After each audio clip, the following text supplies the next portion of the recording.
پاکستان. آپ آزاد ہیں، آزاد رہیں. آپ لوگ اس ملک پاکستان میں اپنی عبادت گاہوں، مسجدوں یا مندروں میں جانے کے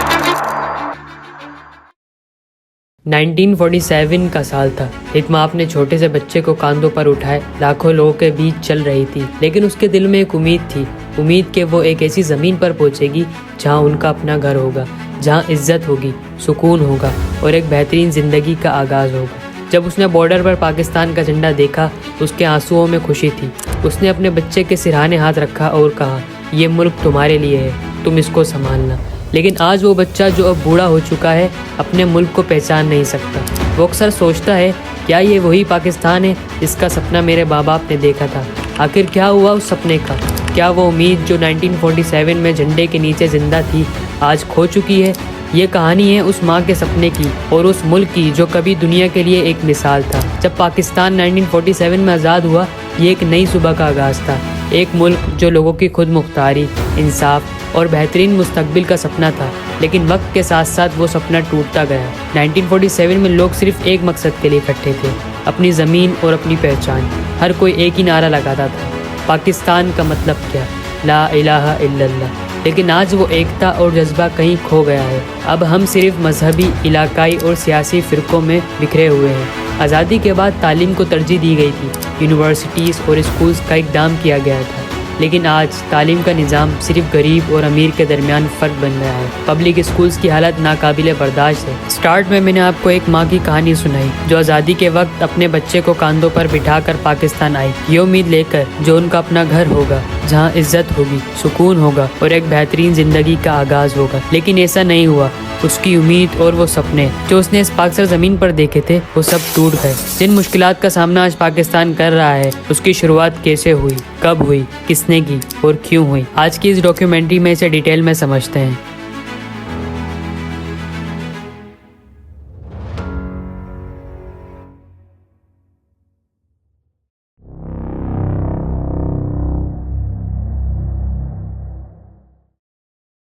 نائنٹین 1947 میں آزادی کے بعد پاکستان کی اکانومی سیمی انڈسٹریلائز تھی، یعنی وہ صرف آدھی فیکٹری بیس اور باقی ایگریکلچر اور فوڈ پروڈکشن پر ڈیپینڈ کرتی تھی. ٹیکسٹائل اور زراعت کا شمار سب سے بڑا سہارا تھا. لیکن وقت کے ساتھ ملک نے ٹیکنالوجی کے نئے راستے ڈھونڈنے شروع کیے. 2012 کے بعد GDP بڑھنے لگی. انرجی اور سیکیورٹی کے مسائل میں بھی کافی بہتری ہوئی. لیکن کرپشن اور سیاست کے جھگڑے ملک کی ترقی کو روکنے لگے. فورن انویسٹمنٹ مطلب جو باہر کے لوگ ملک میں پیسہ لگاتے ہیں وہ بھی اس وجہ سے کم ہوئی. پاکستان وہی جگہ ہے جہاں انڈس ویلی سیویلائزیشن اپنا گھر بنائے ہوئے تھی. وہاں کے لوگ اسکل ٹریڈرز تھے، یعنی بہترین کاروبار کرتے تھے. مغل ایرا کے دوران یہ زمین امیری اور شاندار زندگی کا مرکز تھی. لیکن برٹش کے دور جو کالونیل رول کہلاتا ہے اس نے اس گروتھ کو تباہ کر دیا. آزادی کے بعد 1915 سے 1996 کے بیچ ملک کی ایوریج انکم 150% بڑھ گئی. لیکن پاکستان باقی ریچ انڈسٹریل نیشنز جو فیکٹری بیس اور بہت ترقی پذیر ملک تھے ان کے برابر کا لیول نہیں پا سکا تھا. 1985 سے 1995 تک پر کیپٹا گروتھ صرف 1.2% تھی. پاکستان کا انفلیشن ریٹ 1957 سے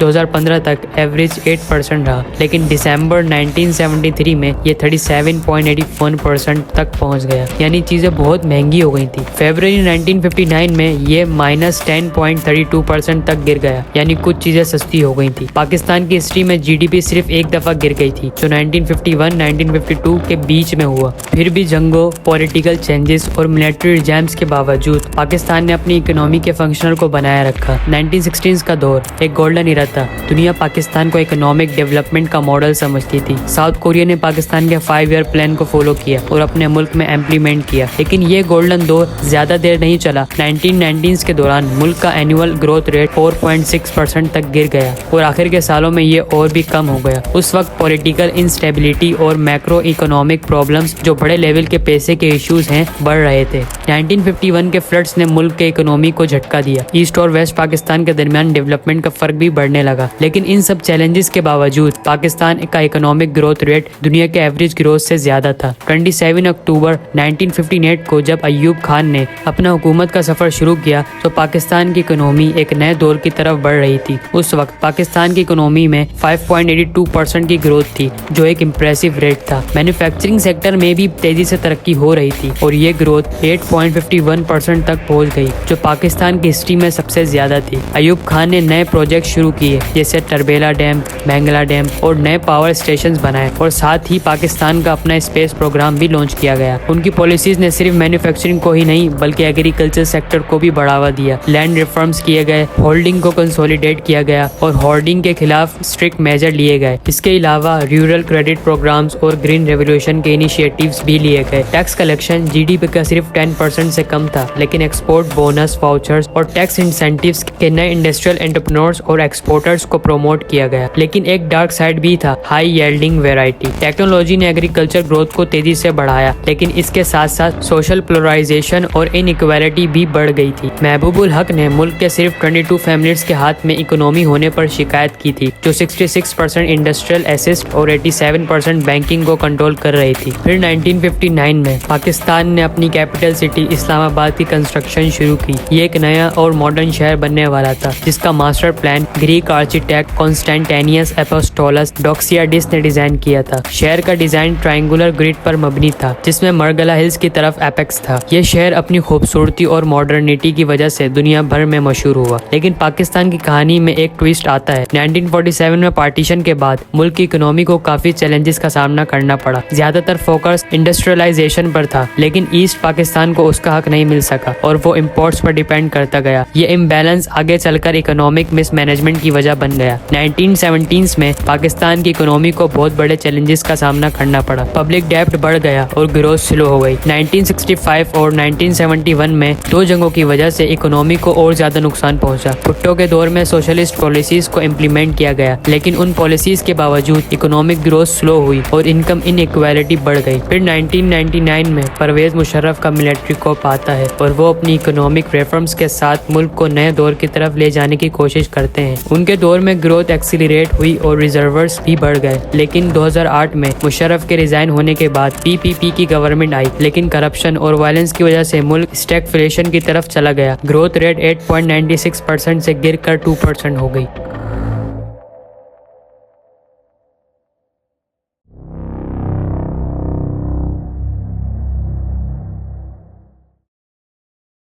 پاکستان کی ہسٹری میں 1947 سے لے کر اب تک ٹوٹل 23 پرائم منسٹرز آئے لیکن کسی ایک نے بھی اپنا 5 ایئرز کا ٹینور کمپلیٹ نہیں کیا. کچھ کو مروا دیا گیا، کچھ نے کرپشن اتنی کری اور ملک کو اتنا نقصان پہنچایا کہ ان کو ہٹا دیا گیا. پاکستان کے پہلے پی ایم بنے لیاقت علی خان. لیاقت علی خان کا سب سے بڑا کارنامہ تھا آبجیکٹیو ریزولوشن 1949 کا پاس کرنا. یہ ریزولوشن پاکستان کے آئیڈیولوجیکل فریم ورک کی بنیاد تھا. اس میں یہ تسلیم کیا گیا کہ پاکستان کا نظام حکومت اسلامک پرنسپلز پر مبنی ہوگا اور ساتھ ہی مائنورٹیز کے حقوق کا بھی تحفظ ہوگا. لیاقت علی خان کے بعد پی ایم بنے خواجہ نظام الدین. خواجہ نظام الدین نے اردو کو پاکستان کی قومی زبان بنانے کی بات کی مگر یہ فیصلہ ایسٹ پاکستان میں بہت مخالفت کا سبب بنا کیونکہ وہاں کے لوگ بنگالی کو اپنی زبان تسلیم کرنا چاہتے تھے. یہ پہلی بار تھا کہ ویسٹ اور ایسٹ پاکستان کے درمیان مخالفت بڑھ گئی. پاکستان کے تیسرے پی ایم بنے محمد علی بوگرا. محمد علی بوگرا کا سب سے بڑا کارنامہ تھا بوگرا فارمولا. یہ ایک نظام تھا جو ویسٹ اور ایسٹ پاکستان کے درمیان برابری کا اظہار کرتا تھا. فارمولے کے مطابق نیشنل اسمبلی کے ممبرز کی ٹوٹل سیٹس کو ایکول رکھا گیا. ویسٹ پاکستان اور ایسٹ پاکستان کے درمیان طاقت کے برابر کا تقسیم کا پلان دیا گیا. یہ فارمولا ملک کو ایک ساتھ رکھنے کی کوشش تھی مگر اس کا عمل درآمد مکمل نہیں ہو سکا. چوتھے پی ایم بنے چودھری محمد علی. چودھری محمد علی کا سب سے بڑا کارنامہ تھا پاکستان کا پہلا آئین کانسٹیٹیوشن جو 1956 میں پاس ہوا. یہ ایک اسلامک ریپبلک کا آئین تھا جو ملک کے نظام کی پارلیمنٹری سسٹم پر مبنی بنتا تھا. آئین کے مطابق پاکستان کو اسلامک ریپبلک ڈکلیئر کیا گیا. پریزیڈنٹ کا آفس انٹروڈیوس کیا گیا. اسلامک ریپبلک کے مطابق لیجسلیشن کا الزام دیا گیا۔ یہ ملک کے لیے ایک بڑا قدم تھا کیونکہ پاکستان کا سب سے بڑا مسئلہ ایک مکمل آئین کی تصنیف تھی۔ 5th PM بنے حسین شہید سہروردی۔ سہروردی نے ایسٹ پاکستان کے حقوق کو مضبوط کرنے کے لیے کام کیا۔ ان کا کہنا تھا کہ 1 یونٹ اسکیم جو ویسٹ پاکستان کے مطابق تھی ایسٹ پاکستان کے لوگوں کے حقوق کو نقصان پہنچاتی ہے۔ وہ ایسٹ پاکستان کے لیے الگ ریپرزنٹیشن چاہتے تھے۔ انہوں نے ایسٹ پاکستان کے لیے ایک بہتر پولیٹیکل فریم ورک کا طلب کیا جس میں ایسٹ پاکستان کے لوگوں کو برابر کا حق مل سکے۔ 6th PM بنے ابراہیم اسماعیل چندری گڑھ۔ چندری گڑھ کے دور میں پاکستان میں سیاسی انسٹیبلٹی اپنے پیک پر تھی۔ ملک میں کئی پولیٹیکل فیکشنز اور اپوزیشن پارٹیز اپنے ایجنڈاز کے لیے لڑ رہی تھی۔ چندری گڑھ کی حکومت کے سب سے بڑا چیلنج یہی تھا کہ ان کو اپنی پالیسیز کو امپلیمنٹ کرنے کے لیے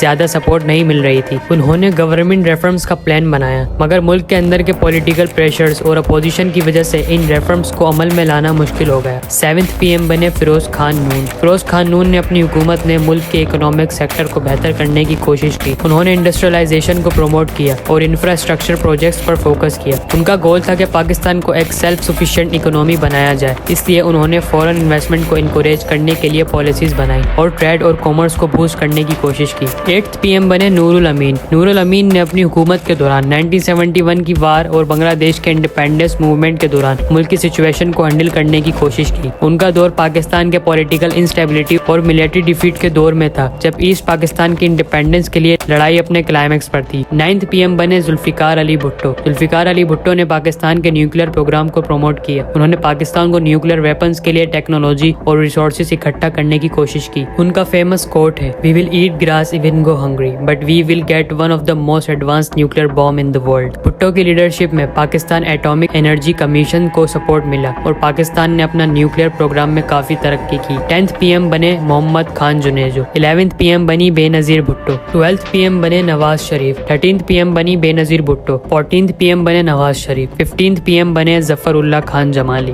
16th PM بنے شوکت عزیز۔ 17th PM بنے یوسف رضا جیلانی۔ 18th PM بنے راجہ پرویز اشرف۔ 19th PM بنے نواز شریف۔ 20th PM بنے شاہد خاقان عباسی۔ 21st PM بنے عمران خان۔ 22nd PM بنے شہباز شریف۔ 23rd PM دوبارہ شہباز شریف بنے۔ ان کا دور حکومت آج بھی چل رہا ہے اور وہ اپنی گورنمنٹ کو لیڈ کرتے ہوئے ملک کے لیے ریفارمز اور اسٹیبلٹی لانے کی کوشش کر رہے ہیں۔